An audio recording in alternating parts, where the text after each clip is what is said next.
Hello and welcome to My Security TV and our Tech and Sec Weekly.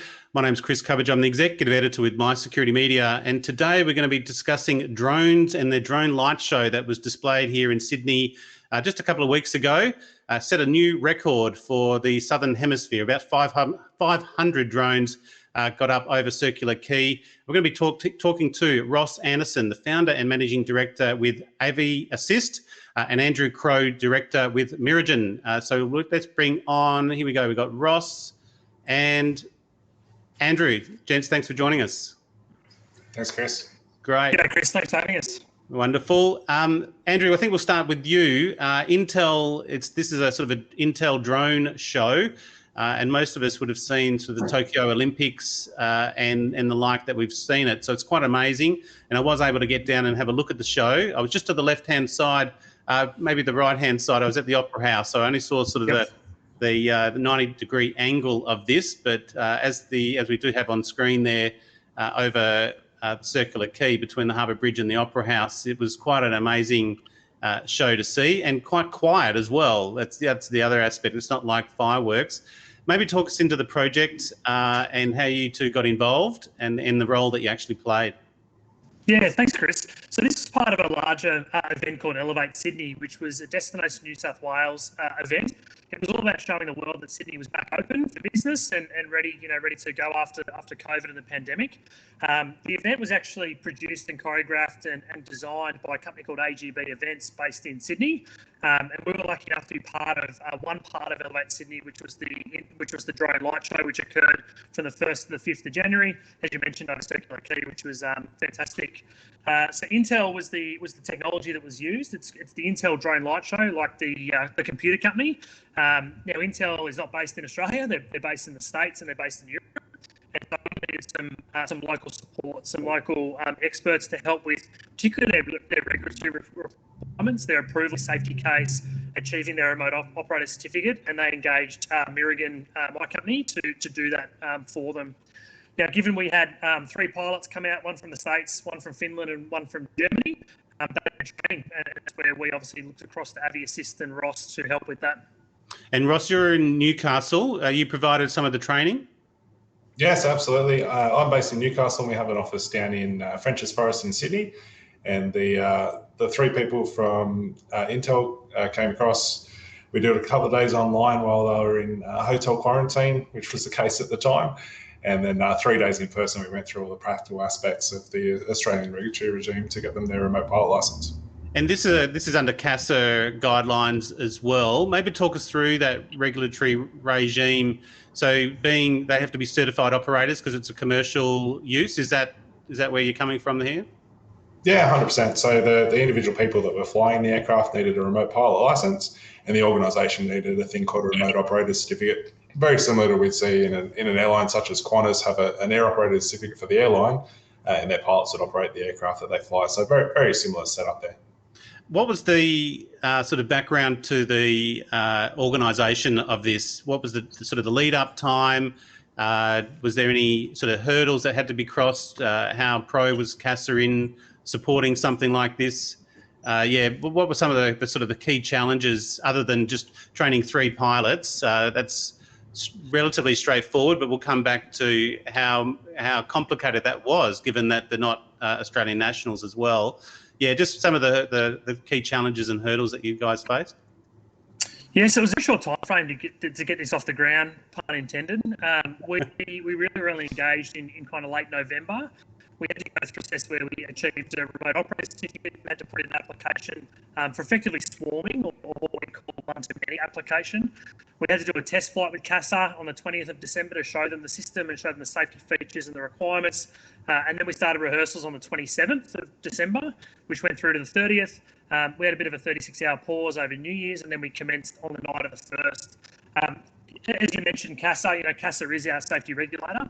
CASA are outstanding. CASA don't always get a good rap, and sometimes rightly so, but in this case, that they were outstanding. They were very keen to make this happen. They were very keen to lay down what we needed to do. We're great with communication and making sure we could achieve this outcome. They were very proactive in asking for more documentation, And you know, at the end of the day, it was up to us to meet those timelines and get back to CASA with what we needed. We did the test flight out in Western Sydney, which went off without a hitch, which obviously then led to the event, you know, starting on the 1st of Jan. Western Sydney, was that the airport grounds, or how? I suppose there's a couple of questions I've got. Is one, how did you approach CASA? Was it just a phone call and go, oh hey, we've got 500 drones, we want to fly over central Sydney in a few weeks, and also the identification of an area to go fly 500 drones as a trial. What was that process? Yeah, so we couldn't have picked a more complex airspace for us to go and fly in. You know, in the middle of Sydney Harbour, between the Opera House and the Harbour Bridge, over Circular Quay, and stopping Circular Quay traffic for 24 a night. So it couldn't have been difficult. We were lucky that we've got some really good, Miragin's got some really good industry insights and networks through into CASA. And CASA knew our reputation, and particularly knew our chief remote pilot quite well, and was quite confident that, you know, what she was saying was true and accurate and fair, and how we did that. The test flights were interesting. We didn't fly 500 drones as part of a test flight. We only flew sort of 6 to 10.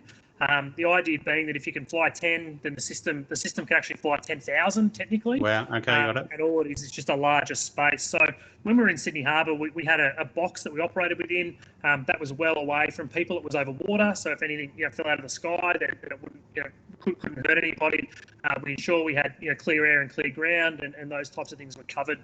We went out to Western Sydney, just to some private property where we had a fair bit of space to stay away from people, which was different to Sydney Harbour. Again, you know, in Sydney Harbour we had some RF issues. We had to be constantly looking at the spectrum to see what was going on, which ended up not being too much of an issue. But yeah, that's how we kind of got around that. Is that a 2.4 or the 5.4 spectrum? 2.4. Got it. Okay, which can be pretty busy, right? Yeah, well, you know, and we were running the spectrum analyzers, and we had a lot of Wi-Fi's, and we were down near Sky's Landing at Circular Quay. They've got their own internal Wi-Fi, but we were lucky that we were actually positioned on a barge, which was just off the overseas passenger terminal. Yeah. So we were that little bit further away from a Wi-Fi signal. You know, you mainly get 30 to 50 meters out of a Wi-Fi signal, and we were probably at 50 meters. And we were actually really lucky, and the Intel guys who are the experts in this said they were really surprised at how little interference there was over Circular Quay, given how public space it is. Right. And there's, again, some more questions. There's a couple I can go. One is the processing power. I take it you're not just running this off a laptop, although I'd be impressed if you are, given the software, or is each individual drone sort of pre-programmed as well? How's the programming work? Yeah, so I'll go into as much detail as we can. Each aircraft has a number of chips in it that can take, and SIM card that can take and receive information, and it's held on the aircraft. So the aircraft launches and knows where it's got to fly. It's still communicating with the GDT or ground data terminal the entire time, but it is literally run off a laptop, a single laptop. Nice. That'll fly. Now that laptop is then receiving 500 drones worth of data, and you've got two operators sitting there, or a primary operator and a secondary, really monitoring the system and seeing what's occurring. You'll only see the yellows and the reds, you know, when there's issues, and anything else that's just occurring is just occurring. It's not like you're flying those aircraft; they're flying themselves. So each drone is programmed to run a flight course, and then that's choreographed with the other 499 drones to be flying around it. Is that right? It's not like you're running a program which is instructing 500 drones. Each drone is pre-programmed? Yeah, correct. So the aircraft will take off. It'll go, there's sort of three primary stages to the flight. There's a launch sequence, which took between 90 and 94 seconds. That gets 500 drones up into the air to the start of the animation. The animation occurs, and each individual drone has a flight path, and we'll fly that flight path. We'll move from here to there. We'll change colours here and here. That animation will finish, and that was about 8.5 minutes for our show. And then the aircraft will then start to move back and start their recovery process back onto the barge. During that process, it knows where it needs to go to. The drones are on the barge in sort of a little packet of six drones in a single pod. And so they'll come back to a specific pod and then come back in and land, which is quite unique in the system in that we don't have 500 individual drones, although we do when they're in the air. When they're on the barge, they're actually in pods of 6, and then they launch and recover out of those pods. And the selection of 500, was there, did you set out to make a record, or this is a standard 500 drone sequence? We knew, and I shouldn't say we, AGB, really put this on and really understood what needed to be done for Sydney and for New South Wales. We're in the middle of Sydney Harbour. I think there's great expectations. So putting 200 or 300 drones up just wouldn't have done the site justice, I don't think. So AGB, in consultation with New South Wales government, decided that 500 was the way to go. Coincidentally, that's now the record for the Southern Hemisphere, and that's how that progressed. So you can obviously you select the number of drones per your display. I suppose that's the point I'm making. You can do, as you say, from 10 to 10,000, but you can build it up depending on where your audience is going to be. Yeah, correct. So and that probably aligns with budget at the same time, but also with space at the same time. The more drones, the more expensive. There's plenty of YouTube videos out there of Intel flying 2,400 and 2,700 drones. I think they flew 2,400 over Tokyo Olympics. That type of production is more expensive, and other ones are less expensive. The 500 was probably the minimum that we would expect in something like Sydney Harbour, just given the gravity of the place and what New South Wales deserves. And what type of drones are they? Are they simple DJIs or others? They're not. They're an Intel design drone. Okay. So specific Intel proprietary product. It's a little multi-rotor, four propellers with some prop guards around the outside of it. Quite simple in design, with 4 LED lights inside the drone themselves, and a bunch of Intel proprietary software that makes it all work together. Well, I've got it up on screen. You can see the effect there, and it's amazing. Even it looks like more than 500 there. It's amazing what you can achieve visually just from 500. Ross, in terms of the training, how did the team find the training and the process? Again, it's almost a good international exposure for the regulations that Australia has. What was their sort of feedback to you in terms of the benefit? Because they're already pilots, right? Yeah, 100%. They've been doing these shows around the world. So I think they found our licensing regime probably one of the more challenging in the world. And to date, we've got a lot of focus on manually flying the aircraft, which they don't do. So it's really that regulatory technology type of donkey chasing the carrot. But yeah, they did enjoy it because it was a heavy focus on safety and airspace and that sort of thing that they haven't seen before. And in some countries of the world, they literally just get approval and go and fly without the licensing that we've had. So they enjoyed it, but yeah, certainly found that it was a challenging country to operate in. And what type of testing or scenarios does CASA expect, in terms of the individual drones, sort of wind limitations? Is there any kind of restrictions around either the live flying or the piloting and what the drones are expected to do in an emergency? Yeah, look, there's a lot of considerations. Weather is one of those, but also the platform itself. One thing that I really enjoyed watching in that drone light show is the human-machine interface and how they actually can tell quickly whether something's going right or going wrong. And that was the most fascinating for myself. Whereas our typical licensing regime focuses on one-to-one, that we're flying one aircraft at a time. To really get the true benefits out of remotely piloting aircraft, whether it's drone light shows or other, it really needs to work down that one-to-many mentality. So the training and licensing of the future, I think, will change based on these light shows going around the world. Yeah. What does it change your view on drones and drone swarms? We have a sort of a security mindset here in that it's a potential risk, but also, military access. And I think, Andrew, you're ex-military. In terms of the use of this and the purpose of drone swarms, if it's not for entertainment, what other applications do you think drone swarms might have? Yeah, there's certainly a lot of different applications for drone swarms, both in a positive and negative light. This is a fantastic way to show drone swarms and how they're occurring. There's certainly going to be negative aspects to this type of technology in the future. We're going to see adversaries start using drone swarms more, and my current role is Director of Defence and National Security for Miragin, so we're looking at this constantly. We are seeing international militaries start using and looking at this technology more and more, which means we're going to have to start looking at the counter of this as well, the counter uncrewed aerial systems that are going to need to be able to detect and affect swarms up to 500 drones, which we're seeing those systems mature and develop already. We're very focused on the tech, but we're also focused on what is the counter tech at the same time. And 500 is really going to be a minimum into the future, I think. Particularly if they're, say, homemade drones and off the not off the grid, but yeah, just 3D printed and the like, and you don't know where they're from. They might be in a set frequency. What type of anti-drone or detection? Is it something that could potentially overwhelm a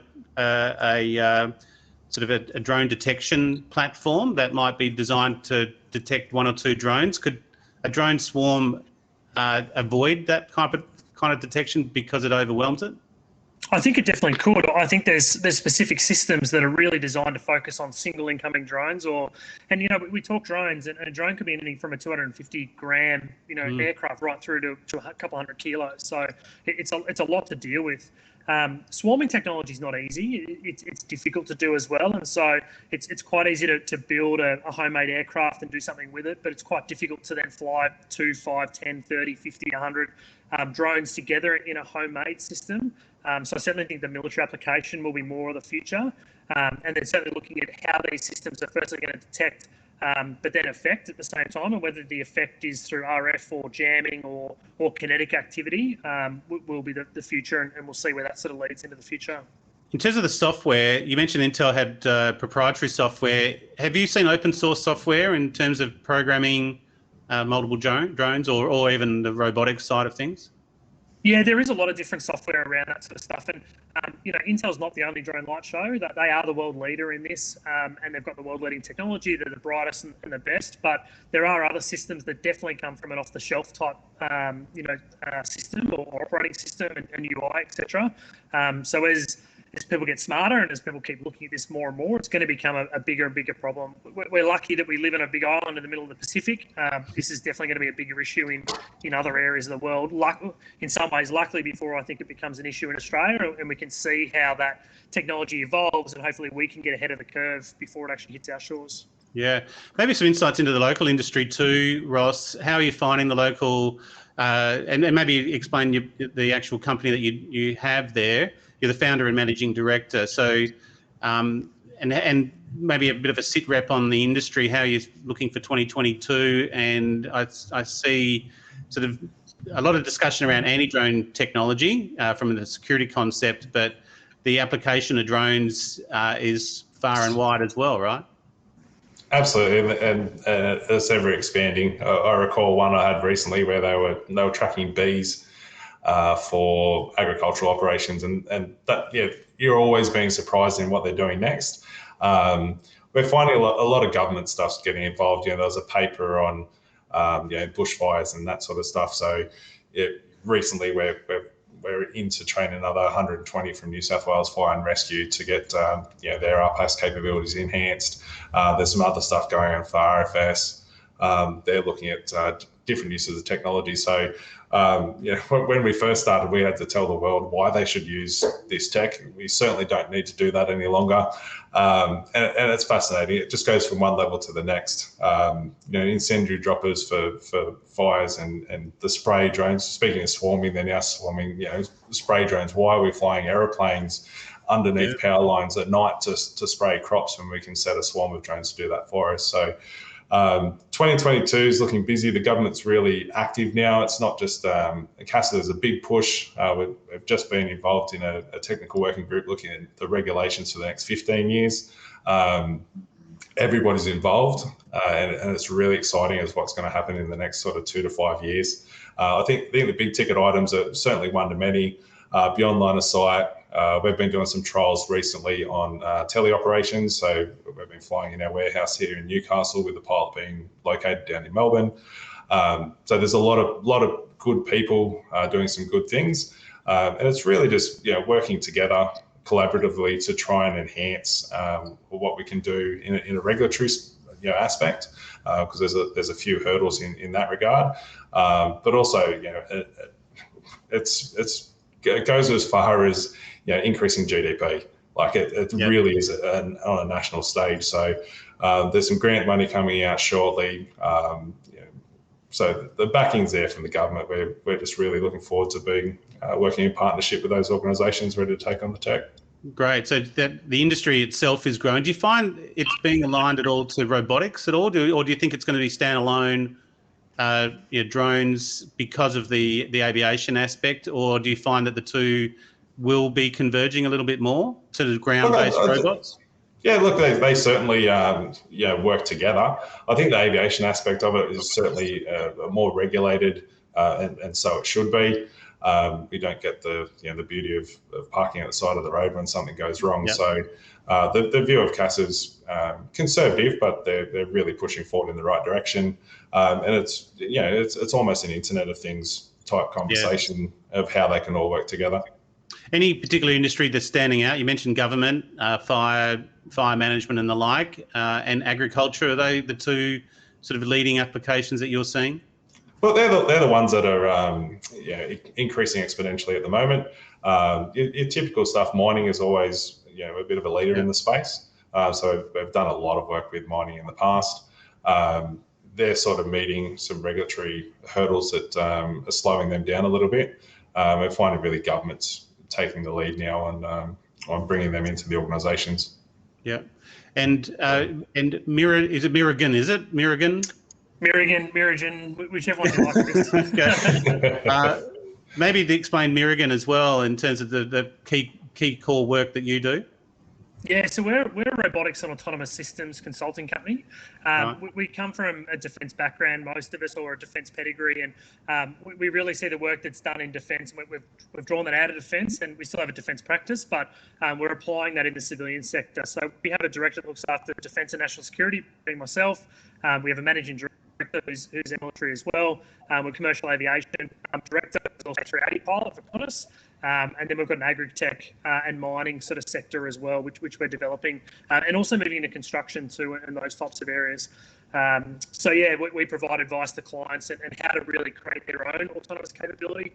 We don't want to operate for them. We may operate for them in the beginning, but we want them to operate themselves into the long run and build this. It's all about keeping people safe and keeping people away from jobs they just don't need to be doing. Very nice. Well, what's the outlook for 2022 and the future? You've set a record or been involved in setting a record for the Southern Hemisphere. Are we anticipating to see more of these? And maybe on the back of that, a question, which is cheaper, the 500 drones or a 10 or 15-minute fireworks show? So I think that the drones, I think the drones is going to come out more economical, but it's also going to meet a lot of other sustainability issues too. Yeah. And you can tell a story. BGB and Andy, who's the CEO there, you were at Circular Care and you would have heard it, Chris. There's the soundtrack in the background, and we told a story of Sydney from our, from our First Nation people through to current stuff, and then into the future with Elevate and stuff too. So it's a very different thing to fireworks, but I think it's going to be the future as well. I think 500's the start. The response from this has been unbelievable. My LinkedIn's been going ballistic. We've had multiples of people, contacting us already about doing it in other places too. I think there's a scalable option for everyone. It's about defining and building that market. The market doesn't exist yet, really. We're sort of leading that push now. So I'd encourage people to think about it as an option, moving forward. There's certainly going to be more and more of it into the future. Yeah, I think there's a range of sort of business cases for it as well. We've still got sort of planes flying over and doing sort of aerial writing. I still find that quite, I don't know why that's even a business these days, but I mean, you can now send up sort of 500 drones and propose to someone. I can imagine that's going to happen at some point. So not that I'm looking at doing that at all again. So, but it's one of those things I can see into the future. You'll have various community-driven drone shows. So it might make for some interesting times ahead. Look, Ross Anderson, founder and managing director of Aviassist, and Andrew Crowe, director there at Miragin up in Brisbane. Gents, thank you so much and congratulations on a successful show. I'm pleased I was able to go and have a look at it. As soon as you can make it, it's fantastic to see so many people. The best part of the show, I should say, Chris, was listening to the crowd, reacting to it, because that made all the hard work really, and I'm not convinced people knew what they were looking at because we've never seen it before. So, thanks so much for having us. Very good. Thanks, gents. Enjoy your day. Thanks, Chris. Thank you. Thank you.